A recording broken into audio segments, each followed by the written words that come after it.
In this guide, I'll show you how to fix Adobe Acrobat Reader not opening on your Windows computer. So it's nice and straightforward. The first thing we're going to do is just head over to your desktop, and you need to right-click on the Adobe Acrobat application, select Properties, and head inside of Compatibility. From here, you just need to make sure that Disable Full Screen Optimizations and also run this program as administrator above ticked. Then press Apply and OK. And try launching up Adobe Acrobat. Now, if you can launch up Adobe Acrobat and get to this page, then we're going to come over to Menu in the top left-hand side, click on Preferences, and then come down to Security Enhanced from the left, and just make sure that Enable Protected Mode at Startup is turned off and disabled, and then we can just press OK at the bottom here to save these changes. Now, if you still can't launch up the application, what you'll need to do is head over to your Stump menu, search for Settings, and click on the Settings window. From the left, come over to Apps, click on Installed Apps, and you need to locate the Adobe Acrobat application. Now you can either just scroll down and search for it here,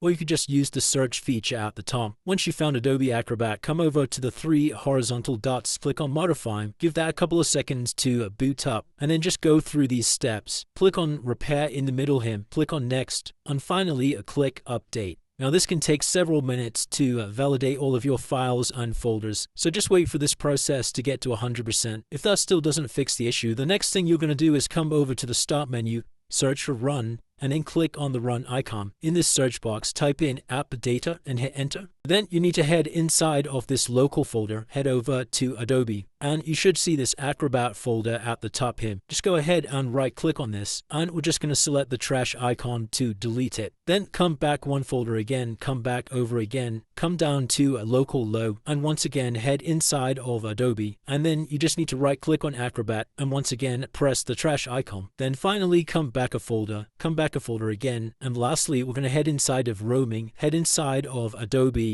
and once again delete this Acrobat folder here. And finally, once we've deleted these three folders, we can head out of this window, and then you can try launching up Adobe Acrobat from your desktop. So lastly, if you have tried all of the steps in this video and that still isn't fixed it, the very final thing we're going to do is head back over to the Start menu, search for Creative Cloud, and head over to the Adobe Creative Cloud app. From the home screen, select Updates on the right hand side, and just ensure you're running the latest version of Acrobat. If there is a pending update, then it will be listed inside of here, and you need to go ahead and install that now. And that's it guys. By following all of these steps, hopefully now you're able to launch Adobe Acrobat. If you did find this video helpful, then please consider dropping a like and subscribing.